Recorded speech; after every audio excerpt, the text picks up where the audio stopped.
ஹல்லேலூயா ஆமென் ஹல்லேலூயா ஹல்லேலூயா ஆமென் ஹல்லேலூயா.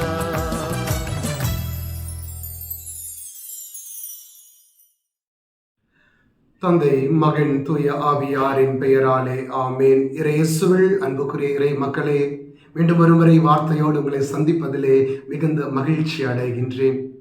இன்று நாம் தியானிப்பதற்காக இறைவன் தரக்கூடிய நற்செய்தி பகுதி மத்தேயு எழுதிய நற்செய்தி அதிகாரம் 5 இறை வார்த்தைகள் 43 முதல் 48 வரை உள்ள இறை வார்த்தைகள். அன்பார்ந்தவர்களே, ஒரு கிராமத்திலே 2 குடும்பங்கள் அருகருகே வசித்துக் கொண்டிருக்கிறார்கள். அந்த 2 குடும்பங்களுக்கும் நடுவிலே ஒரு பொதுவான ஒரு நீரோடையானது ஓடிக்கொண்டிருக்கிறது. அந்த பொது நீரோடையில் இருந்து இருவருமே தங்களுக்கு தேவையான தண்ணீரை எடுத்து பயன்படுத்தி கொண்டிருக்கிறார்கள். காலப்போக்கிலே ஏதோ ஒரு பிரச்சனை, அவர்களுக்குள்ளே பகைமை ஏற்படுகிறது. சண்டை கை கலப்பாக மாறி அது நீண்ட காலமாக இருந்த பகைமை வெறுப்பாக மாறுகிறது அவர்களுக்குள்ளே. அந்த நேரத்திலே ஒரு தச்சன் ஒருவன் வழிபோக்கனாக அந்த வழியிலே வருகின்றான், வேலை தேடிக்கொண்டு. அப்போ அங்கே வந்து வேலை கேட்கிற பொழுது ஒரு குடும்பம் அந்த மனிதனை சொல்லுகிறது, நான் உங்களுக்கு வேலையை கொடுக்கிறேன், எனக்கு ஒரு வேலி அமைக்கணும் அப்படின்னுட்டு. அப்போ அவனுக்கு அந்த வேலி அமைப்பதற்கான பொருட்கள், மரம், பலகை எல்லாம் கொடுக்கிறார்கள். அவன் கேட்கிறான், எங்கே வேலி அமைக்கணும் அப்படின்ட்டு. அப்போ அவர்கள் சொல்லுகிறார்கள், அந்த வீட்டுக்கு இந்த வீட்டுக்கு நடுவில் ஒரு வேலி இருக்கணும், இங்கே இருக்கிறவங்க அங்கே போகக்கூடாது, அங்கே இருக்கிறவங்க இங்கே வரக்கூடாது என்ற நிலையிலே ஒரு வேலி அமைக்க வேண்டும் என்று சொல்லிவிட்டு கடந்து போகிறார்கள். இவன் பகல் முழுவதும் உழைத்துவிட்டு மாலையிலே வேலை முடிந்த பொழுது அவர்களை அழைக்கிறான், வந்து பாருங்கள் வேலை முடிந்து விட்டது என்று. வந்து பார்த்த பொழுது அவன் வேலிக்கு பதிலாக 2 வீட்டையும் இணைக்கக்கூடிய பாலத்தை அவன் அழகாக அமைத்து வைத்திருந்தான். அன்பார்ந்தவர்களே, ஒரு பழைய ஒரு பாடல், பக்தி பாடல் இருக்கு இல்லையா, என் பகைவனுக்கும் எனக்கும் இடையே பாலம் ஒன்று அமைப்பீரே ஆண்டவரே. அன்புக்குரிய சகோதர சகோதரிகளே, சிந்தித்து பாருங்கள். நம்முடைய வாழ்க்கையிலே இறைவன் நம்மை அழைத்திருப்பது அன்பு பாலத்தை நமக்கும் நம் சகோதர உறவுகளுக்கும் இடையே ஏற்படுத்தத்தான் கடவுள் அழைத்திருக்கின்றார். ஆனால் இன்று உலகம் சொல்லுவது என்ன?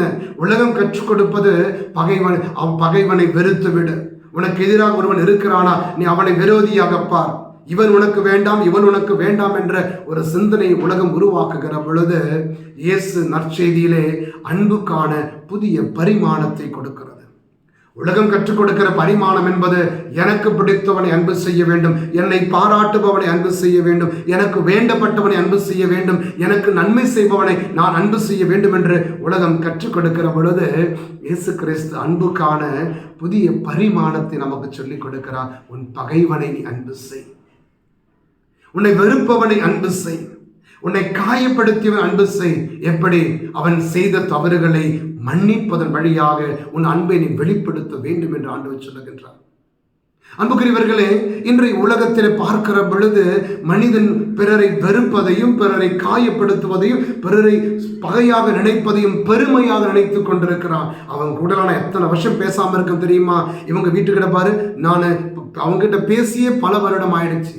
சொந்த சில குடும்பங்களில் கூட மனைவி கணவன் மாத கணக்கிலே பேசாமல், பெற்றோர்கள் பிள்ளைகளிலே உறவு இல்லாமல் பல ஆண்டு கணக்கிலே மாத கணக்கிலே இருப்பதை கூட பெருமையாக நினைத்துக் கொண்டிருக்கிறார்கள். அன்புக்குரியவர்களே, உணர்ந்து கொள், அது கிறிஸ்தவ வாழ்க்கை அல்ல. கிறிஸ்தவ வாழ்வு என்பது, இறைவனுடைய வாழ்வு என்பது, உன் விண்ணக தந்தை இரக்கம் உள்ளவராக இருப்பது போல நீயும் உன் சகோதர சகோதரிகளோடு இரக்கம் உள்ளவராக இருக்க வேண்டும் என்றே இறைவன் நம்மை அழைக்கின்றார். அன்புக்குரியவர்களே, நாம் எல்லாம் ஒரே விண்ணக தந்தையினுடைய பிள்ளைகள். நம் ஆண்டவர் இயேசு கிறிஸ்துவினுடைய சகோதர சகோதரிகளாக நாம் இருக்கிற பொழுது அன்புக்குரியவர்களே, இயேசுவினுடைய அந்த மன்னிக்கும் பண்பு நம்மிலே வெளிப்பட வேண்டாமா? ஆண்டவர் நம்முடைய குறைகளை மன்னிப்பது போல நீங்களும் நானும் ஒருவரை ஒருவர் மன்னிக்க வேண்டாமா? அந்த மன்னிப்பில் தான் உண்மையான ஆனந்தம் அடங்கி இருக்கிறது. எனவேதான் அன்புக்குரியவர்களே, தூய அன்னை தெரசா சொல்லுகிறார், யார் ஒருவர் தன் சகோதரனை மன்னிக்கின்றார்களோ அவர்கள் வாழ்க்கையிலே இறைவன் 5 விதமான ஆசீர்வாதங்களை கொடுக்கிறார் என்று. ஒன்று, மன்னிக்கிறவன் வாழ்க்கையிலே அவன் கடந்த கால காயங்களை எல்லாம் ஆண்டவர் மன்னிக்கின்றார், அதிலிருந்து விடுதலை கொடுக்கின்றார். பல நேரங்களில் அன்புக்குரியவர்களே நம்முடைய கடந்த கால கசப்புக்களை எல்லாம் மனதில் வைத்துக்கொண்டு அதற்கு காரணமானவர்களை பழி வாங்க வேண்டும் என்று துடித்து துடித்து நிம்மதி இல்லாமல் இருக்கிற மக்கள். ஆனால் அன்னை தெரசா சொல்லுகிறார், யார் ஒருவர் தன் சகோதரன் கடந்த காலத்தில் செய்த தவறுகளை எல்லாம் மன்னிக்கின்றார்களோ அவர்கள் உள்ளத்திலே அவர்கள் சுமந்து கொண்டிருக்கிற அந்த காயங்களில் இருந்து, கசப்பான அனுபவங்களில் இருந்து இறைவன் அவர்களுக்கு விடுதலை கொடுத்து அவர்கள் உள்ளத்தை உண்மையான மகிழ்ச்சியால் நிரப்புகிறார் என்று. இரண்டாவது ஆசீர்வாதம், யார் ஒருவர் தன் சகோதர சகோதரியை முழுமையாக மன்னிக்கின்றார்களோ அவர்கள் உள்ளத்தை எதிர்மறை உணர்வுகளான கோபம், வெறுப்பு, பகைமை, பழிவாங்கும் எண்ணங்களில் இருந்து விடுதலை கொடுத்து அவர்கள் உள்ளத்தை இறைவன் மகிழ்ச்சியாலும் அன்பாலும் நிரப்பி ஆசீர்வதிக்கின்றார்.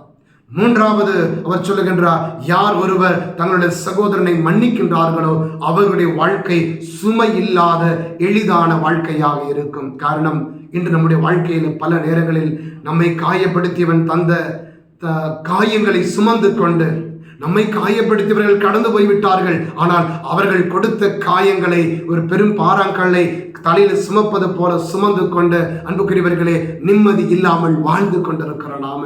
எனவே உன்னுடைய சுமை இல்லாத உன்னுடைய வாழ்வு சுமை இல்லாத எளிதான வாழ்வாக உனக்கு மாறணுமா?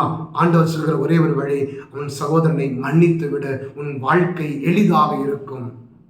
நான்காவது அன்னை தெரசா சொல்லுகிறார், யார் ஒருவர் தன் சகோதரனை மன்னிக்கின்றாரோ அவர்கள் இரவிலே நல்ல நித்திரை கொள்வார்கள், நல்ல உறக்கம் கொள்வார்கள்.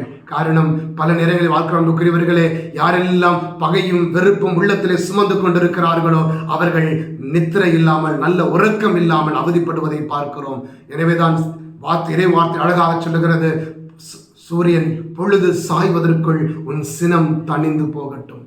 படுக்கைக்கு போகிற பொழுது சினத்தோடு போகாதே என்று ஆண்டவர் சொல்லுகிறார் நமக்கு. எனவே நாம் சுமையை, சினம் என்கின்ற, பகைமை என்கின்ற, வெறுப்பு என்கின்ற சுமையை சுமந்து கொண்டு இரவு நித்திரை உறக்கத்திற்கு செல்லுகிற பொழுது நம்முடைய உறக்கம் நன்றாக இருக்காது அன்புக்குரியவர்களே.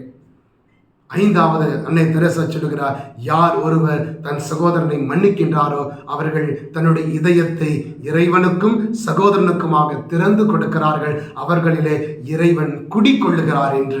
எனவே நம்முடைய இதயம் இறைவன் குடிக்கொள்ளுகிற இதயமாக மாறணும் அப்படின்னா என் இதயம் என் சகோதரனுக்காக திறக்கப்பட வேண்டும். அன்புக்குரியவர்களே, இறைவனுடைய அருள் நாடி ஜெபிப்போம். ஆண்டவரே, பகை உள்ளவர்களாக இருப்பதிலே பெருமை கொள்ளாமல் நான் சகோதரனை வெறுக்கின்றேன் என்ற அந்த குற்ற உணர்வோடும் வேதனையோடும் உம்மை அணுகி நீர் எம்மை மன்னிப்பது போல நானும் மன்னிக்க எனக்கு அருள் தாரும் ஆண்டவரே. என் சகோதரன் மீது நான் கொண்டிருக்கிற வெறுப்பை கைவிட, கோபத்தை கைவிட, பகைமை கைவிட்டு அன்பு செய்ய இறைவா எனக்கு உதவி செய்யும். அன்னை மரியாளே, இரக்கத்தின் அரசியே, நாங்களும் இரக்கமுள்ள பிள்ளைகளாக மாற எங்களுக்காக மன்றாடும். ஆமேன். தந்தை, மகன், தூய ஆவியின் பெயராலே ஆமேன். Hallelujah, Amen, Hallelujah.